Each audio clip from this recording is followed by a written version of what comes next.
Hollywood. It's time now for... Johnny Dollar. George Reed here. Well, good morning, George. Bad morning, Johnny. What's the matter? You remember Jediah Gillis? Eccentric old man loves animals? Sure. Well, for the second time, he's talked us into issuing a special coverage policy on an item he wanted insured. And for the second time, it's disappeared, huh? Right. I hope it's not another singing mouse. I'm afraid it's something worse. An articulate canine. I take it a what? Dog, Johnny. And I take it a... You mean a talking dog? Yep. Oh, no.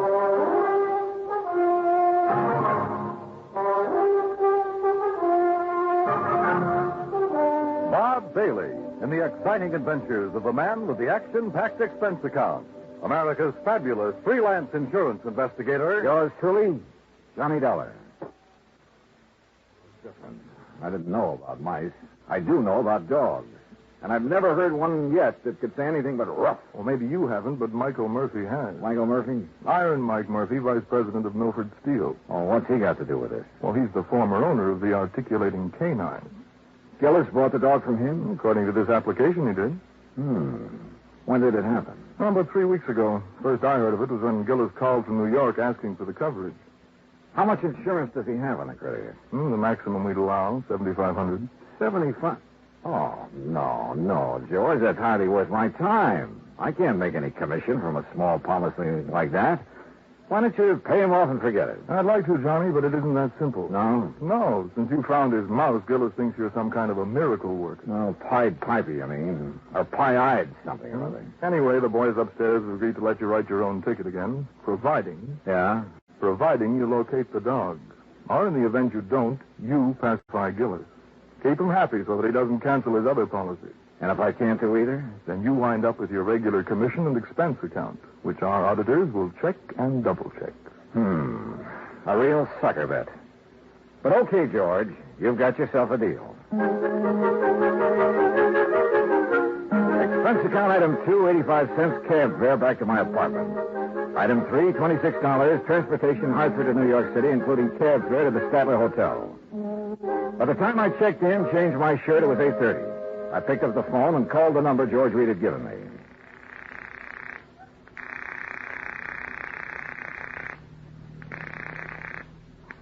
Hello? May I speak to Mr. Gillis, please? Johnny Dollar. Dad told me you were coming. Well, hi. Hi, is that all? I guess this is Marion. Yeah, no. I had a hunch your father was staying at your place. Do you have my address? Sure have. 514 East 51st Street. Apartment 4C. Oh, yeah. Now, you get right over here before everyone leaves. Everyone? Who all's there? Well, just friends. It's a celebration. What kind?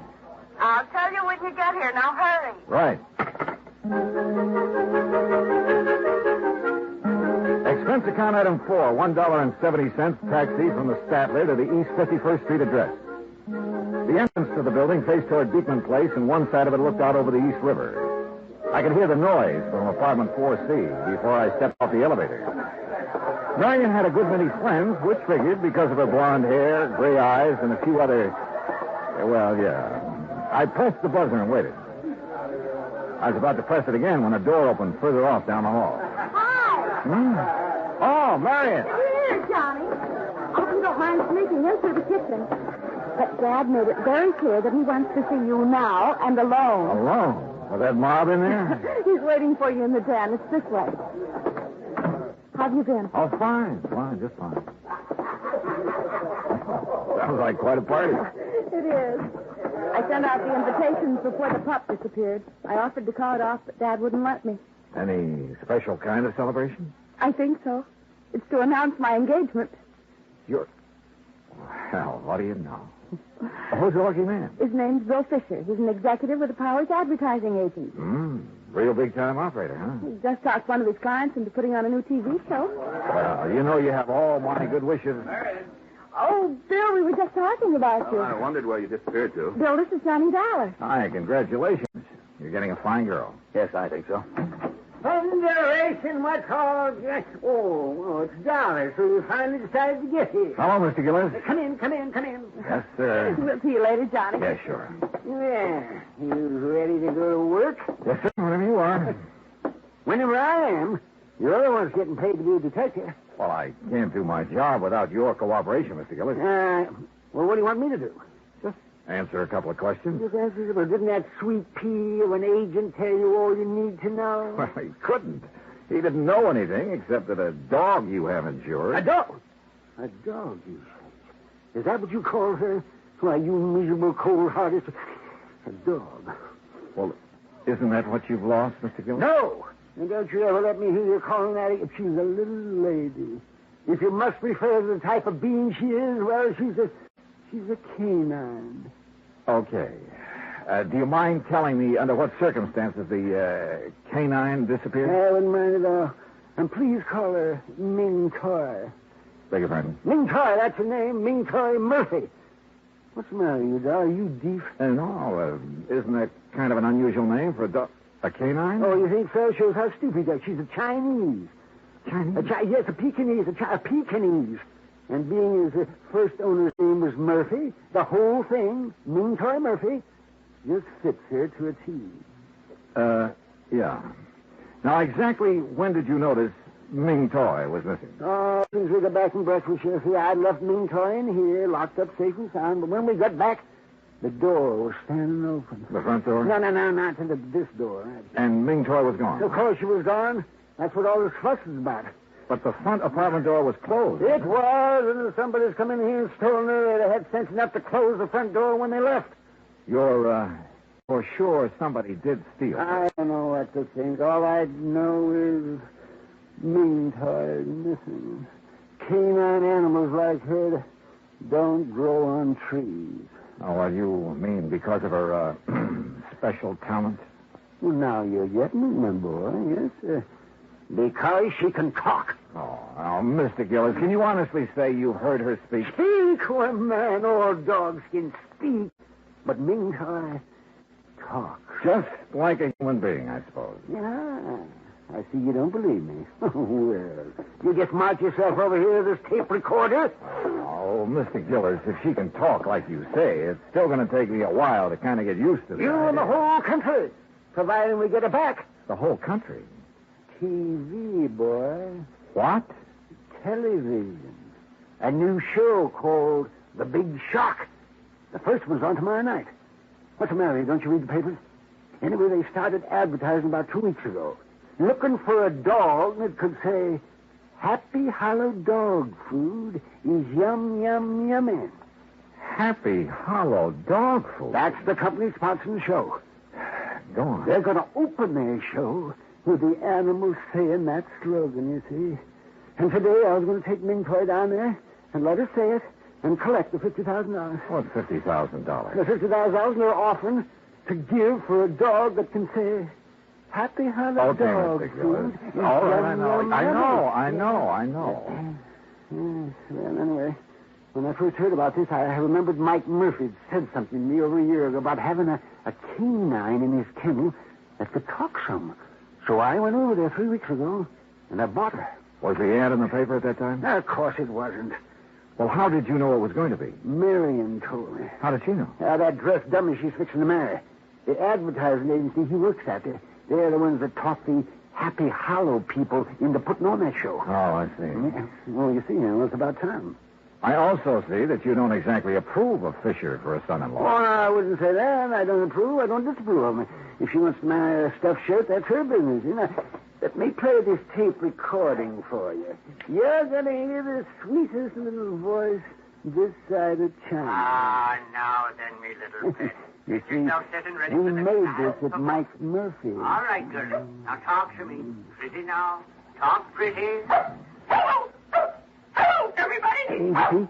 She said hello. That's a dog? It's canine. Be quiet. Very good, lad. Now tell me, how are you feeling these fine days?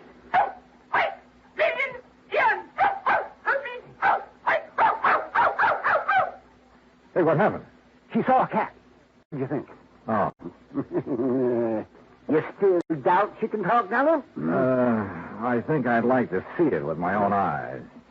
Have you put an ad in the lost and found columns of the papers? Of course. What about the people in this building? Well, I had Morris. He's the super. Put a note. Super? The janitor. They call him supers in the city. So what's the matter? Don't you know anything about it? I had to put a notice in each apartment telling them to be on the lookout for her. But so far, nobody said a word. And naturally, they wouldn't because she's not around here. She's been stolen. Oh, now, look, why would anyone want to steal her? They couldn't put stolen property Well, on TV. maybe it could have been somebody doing it for spite. Like who? Yes, like Iron Mike Murphy. That's who. He's been saying nasty things to me, claiming I cheated him out of Ming toy. Well, did you? Of course I did.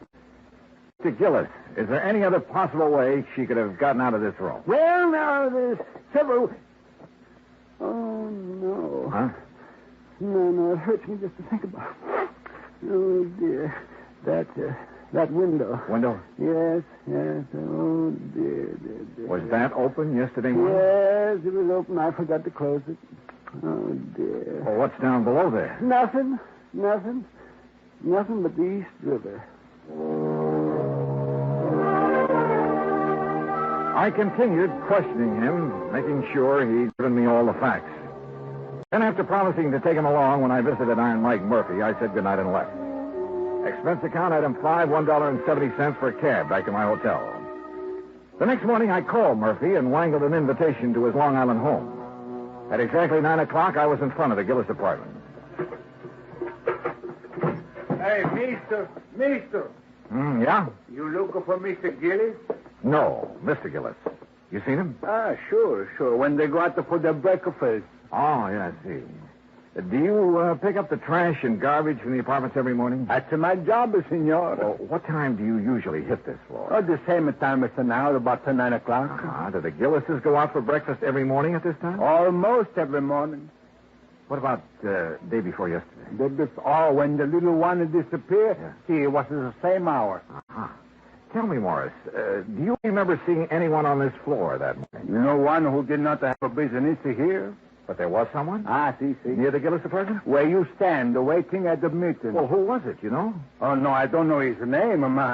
Yeah. He's such a nice gentleman, and he carried what I know was another present for Mr. Gillis. I told him they were out for their breakfast, and he went away. You still haven't told me who it was, Morris. My heavens, senor. Who else would bring Mr. Gillis such a pretty box or such a beautiful gift? Who else but the gentleman she's soon to marry?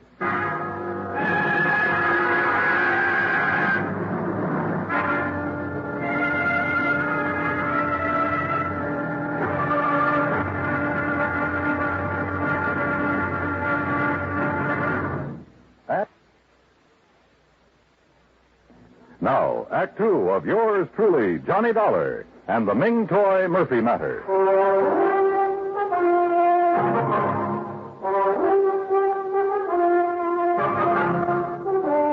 People in love usually keep odd hours, so I wasn't surprised that Morris, the janitor, had seen Marion Gillis's fiancée outside the apartment the morning the dog, canine, had disappeared. I thanked Morris for his help, went back downstairs to my cab, where I saw the Gillises walking toward me from First Avenue. Morning, Dollar. Morning. Sorry we're late. Got to gabbing over that second cup of coffee. Better not let your doctor hear you say that. No, Marion, be still. Yes, you ready, Dollar? Ready and waiting, Mr. Gillis. And then let's go. I got a few things I can't wait to say to Mr. Iron Mike Murphy. Now remember, Dad, no excitement. I'll remember. Marion, Yes. you're going to be busy around noon? No, I don't think so far. Just thought we might have lunch together. 21? Anywhere you like. Say 12:30? Perfect. See you then. According to Mr. Gillis, Iron Mike Murphy didn't know that Ming Toy was missing, so it was going to be interesting to see his reactions when we told him. The Murphy home was spread across a couple of acres near Great Neck. The main house was a large two-story brick affair with a tack room, swimming pool, and the kennels behind it. For Iron Mike pursued his hobby of raising Pekingese dogs. We found Murphy at the kennel. Well, Gillis, you lying, thieving devil. You hold your tongue, Mike. What are you doing out here anyway? I came along to help Mr. Dollar. He doesn't know you like I do, so he wouldn't be able to tell when you're lying like I can. I suppose you think that's funny. Dollar, you know what this man did to me? He stole a wonderful little dog right out from under me nose. And you stole her back. Oh, what do you mean by that? You know what I mean.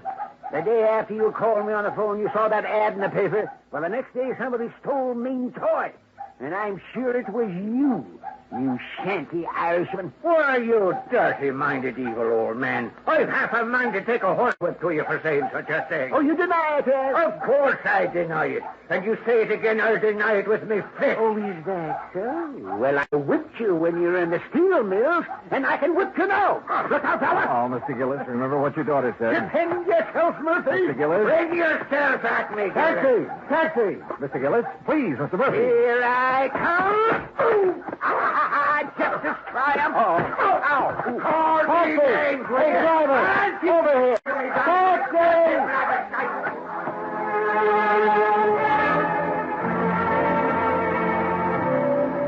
When it was over, Mr. Gillis had a black eye and Murphy a bloody nose. Gillis and I went back to town. Kids there $12. That's item 6. After seeing Mr. Gillis safely to his apartment, I went across town to the 21. Marion arrived. We were shown to a table, and I told her as quickly as I could what had happened at the Murphy home. Johnny, you know Father isn't supposed to get excited. I know. He knows. And I tried to stop him, but he went... so upset over losing Ming or anything else. Well, especially something as strenuous as a fight. Well, it might prove to be too much. Oh, he's all right, believe me. Well, I'll call him in a few minutes to be sure. Marion, this morning while I was waiting for you to come back from breakfast, I had a talk with Morris, the super at your apartment. No? Yeah, he... Marion, darling. Oh, well, I told Bill to join us, Johnny. I hope you don't mind. No, of course not. Sit down. No, thanks. Johnny's been out all morning with Dad. Oh? Hunting for the dog, huh? That's right. Any luck? I'm not sure. Excuse us, Bill. But what does Morris have to say, Johnny? Oh, it wasn't important. Don't try lying to me, Johnny Dollar. I know you too well. Now, you tell us what Morris have to say. Bill, the morning the dog disappeared, you were at Marion's apartment, weren't you? Of course he wasn't. Bill? Day before yesterday? No. You sure? Positive. I was in my office all morning. What time did you get there? You remember? Yes, we've been very busy lately getting the big shock ready for the air. It was about 8:45. Your secretary will swear to that? Naturally. Johnny, what's this all... Excuse me. Where are you I'll going? make a couple of phone calls. Be right back.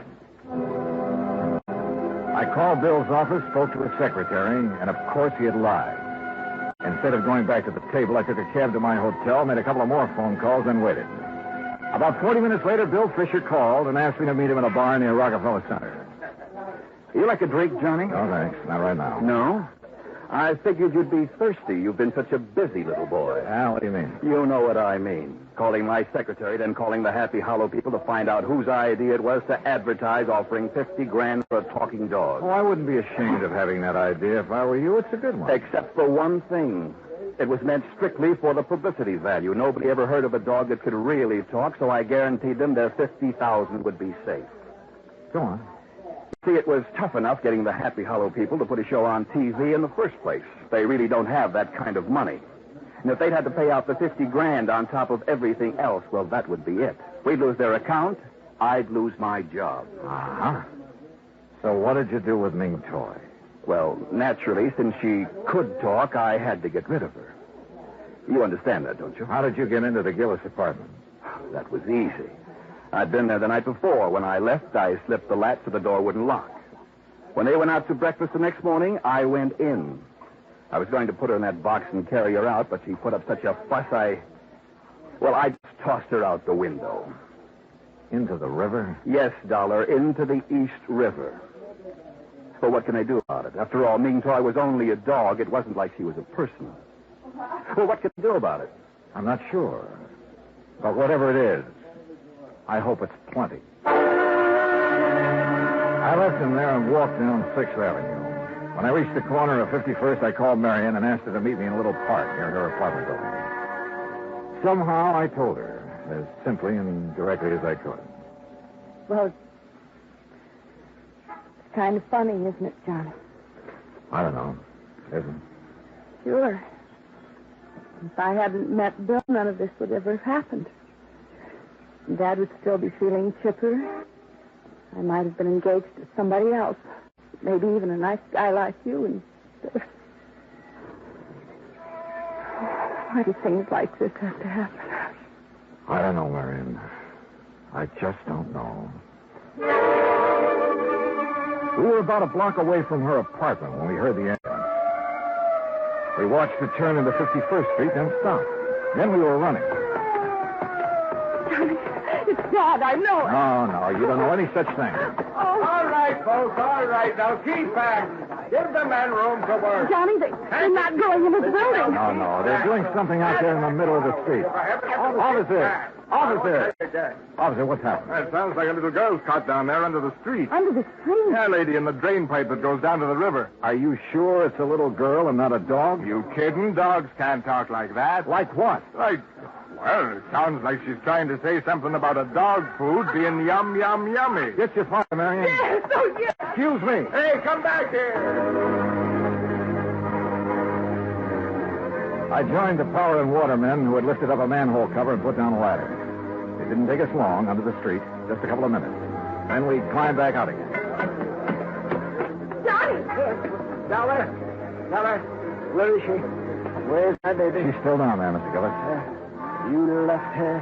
Dollar, she's not? No, sir, she's fine. Then why didn't you bring her back? Well, maybe you'd better look for yourself, Mr. Gillis. All right, I'll do just that. Dad, you can't. You just try stopping me, won't? Come on, Dollar. Come on. Johnny. Careful now, Mr. Gillis. Yes. Watch your step here. Don't you worry about me. You just look out for yourself. Yes, sir, I am.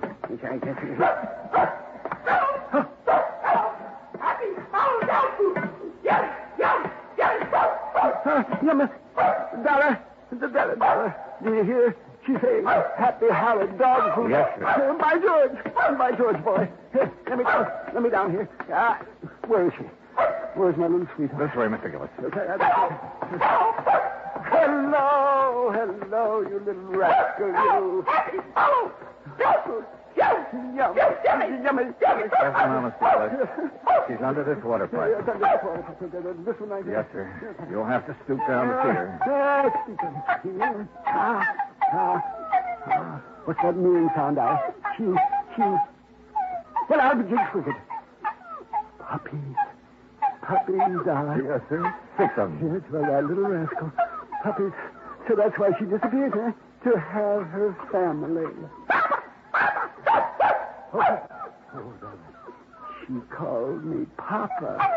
Papa. Well, you naughty little girl. By golly. Papa. Well, sir, by golly. Well, who'd have thought? I guess Ming Toy did, sir. Yes, he must have. Yes, indeed. Oh, Papa. Look, Johnny. I'm a grandfather.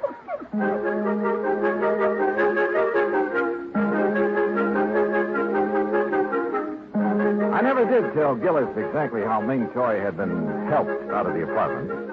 All he knew was that Marion, for reasons of her own, had called off her engagement to Bill. Ming Toy spent a week in bed recovering from her ordeal, and naturally, since Gillis refused to let her appear on TV that night, the $50,000 went unclaimed. And, alas, the long-suffering public has yet to hear the dulcet tones of a talking dog named Ming Toy Murphy. Expense account total, including hotel, incidentals, and transportation back to Hartford, $225.70. Yours truly, Johnny Dollar.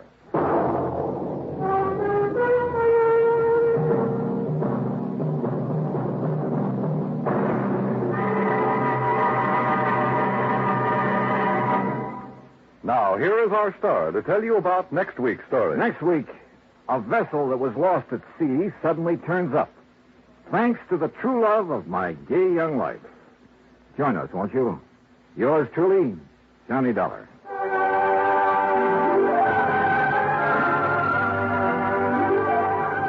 Yours truly, Johnny Dollar, starring Bob Bailey, originates in Hollywood. Written by Charles Smith, it is produced and directed by Jack Johnstone. Heard in our cast were Virginia Gregg, G. Stanley Jones, Herb Ellis, Joseph Kearns, Jay Novello, Bill James, and Howard McNear. Musical supervision is by Amerigo Marino. Be sure to join us next week, same time and station, for another exciting story of yours truly, Johnny Dollar. This is Dan Cubberly speaking.